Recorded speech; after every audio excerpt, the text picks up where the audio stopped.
नमस्ते फ्रेंड्स, मैं हूं डॉक्टर मनप्रीत कौर और आज मैं आपसे बात करूंगी माइग्रेन के बारे में। माइग्रेन एक क्रोनिक न्यूरोलॉजिकल कंडीशन है जिसमें बहुत ही तेज़ सर दर्द होता है जो कि कुछ घंटों से लेकर कुछ दिनों तक भी स्टे कर सकता है। अगर आपको भी बहुत तेज़ लाइट से, किसी स्ट्रॉन्ग स्मेल से या बहुत ज़्यादा शोर से या किसी फिजिकल एक्टिविटी करने की वजह से सिर दर्द होता है तो इसका मतलब कि आपको भी माइग्रेन की प्रॉब्लम है। ये प्रॉब्लम दुनिया में बहुत ही कॉमन है। अमेरिका में 12% लोगों में ये समस्या देखी गई है। अगर बात करें माइग्रेन के सिम्टम्स के बारे में तो इसमें सिर में बहुत ज़्यादा दर्द रहता है। सिर के एक हिस्से में बहुत ज़्यादा दर्द रहना या सिर के पिछले हिस्से में भी दर्द रह सकता है। गर्दन में दर्द होना, कंधों में दर्द होना, बाजू में दर्द होना या फिर चक्कर आना, उल्टी आना, घबराहट होना, बीपी का बहुत ज़्यादा बढ़ जाना या धड़कन का बहुत ज़्यादा बढ़ जाना, ये सारे सिम्टम्स भी माइग्रेन वाले पेशेंट में देखे जा सकते हैं। अब हम समझेंगे कि माइग्रेन होने के कारण क्या है। अगर आपको माइग्रेन की प्रॉब्लम है तो आपको कुछ ट्रिगर पॉइंट्स अवॉइड करने पड़ेंगे जिससे कि आप अपनी माइग्रेन की प्रॉब्लम को ठीक कर सकते हो।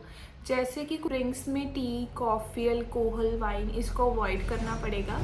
मोनोसोडियम ग्लूटामेट नाम का एक प्रिजर्वेटिव जो कि बहुत सारे खानों में पाया जाता है, प्रिजर्वेटिव फूड्स में, अगर आप इसको भी अवॉइड करेंगे तो आपके माइग्रेन की प्रॉब्लम ठीक हो सकती है।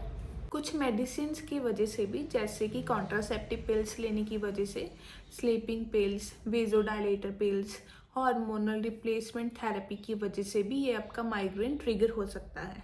शरीर में किसी भी हार्मोनल चेंज के कारण, नींद ना पूरी होने के कारण या फिर किसी स्ट्रेस के कारण या फिर अगर आप पानी कम पी रहे हो या खाने को स्किप कर रहे हो तो इन कारणों से भी आपकी माइग्रेन की प्रॉब्लम हो सकती है।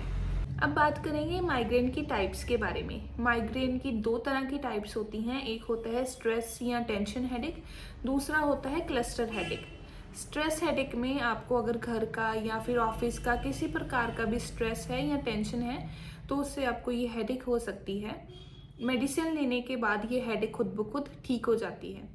दूसरी बात करेंगे क्लस्टर हेडेक की। इसमें नाक में पानी आना, आँख में पानी आना, आँख का लाल हो जाना या फिर अगर किसी पेशेंट को ये सर्दियों में दिक्कत आती है हेडेक की तो उसे हर साल ये दिक्कत सर्दियों में ही आएगी। इसको डायग्नोज करने के लिए अगर किसी पेशेंट में 4 से 72 घंटे में 5 से ज़्यादा माइग्रेन के अटैक आते हैं तो इसका मतलब कि उसे माइग्रेन की प्रॉब्लम है।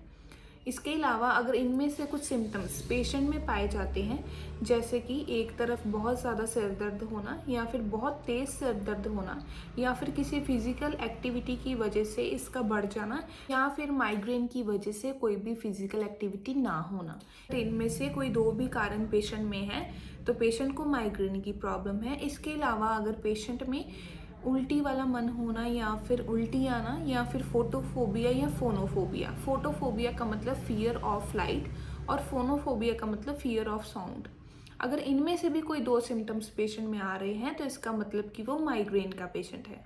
इसकी जांच करने के लिए अक्सर doctor MRI head, CT scan head, lumbar puncture या इसके अलावा कुछ ब्लड टेस्ट भी करवाते हैं जैसे कि सीआरपी या ईएसआर। अगर हम इसके ट्रीटमेंट की बात करें तो ट्रीटमेंट में आपको इसके ट्रिगर पॉइंट्स को अवॉइड करना चाहिए। आपको पूरी नींद लेनी चाहिए, खाना टाइम पे खाना चाहिए, सुबह ब्रेकफास्ट हैवी करना चाहिए ताकि आपके ब्रेन को एनर्जी मिल सके। ब्रीथिंग एक्सरसाइज करनी चाहिए, पानी ज़्यादा पीना चाहिए। अगर बात करें ओरल मेडिसिन की तो एक्यूट माइग्रेन अटैक में कुछ मेडिसिन दिए जाती हैं जिससे माइग्रेन के अटैक को रोका जा सकता है, जैसे कि ट्रिप्टन्स, डाइटन्स, एर्गोट एल्कॉइड्स या फिर एनसेड्स। इसके प्रिवेंटिव केयर में anti seizures medicine, beta blockers, triptans या फिर एंटी डिप्रेसेंट मेडिसिन भी दिए जाती हैं। अगर आपको भी किसी तरह की सिर दर्द की दिक्कत आ रही है जो कि काफ़ी लंबे समय से है तो आपको भी अपने न्यूरोलॉजिस्ट के साथ ज़रूर कंसल्ट करना चाहिए। सबसे इम्पॉर्टेंट बात, अगर आप मेरे चैनल पर नए हैं तो मेरे चैनल को सब्सक्राइब ज़रूर कर दीजिए और इस वीडियो को ज़्यादा से ज़्यादा अपने फ्रेंड्स और फैमिली मेम्बर्स के साथ शेयर कीजिए ताकि अगर किसी को माइग्रेन की प्रॉब्लम है तो वो अपने डाउट्स क्लियर कर पाए।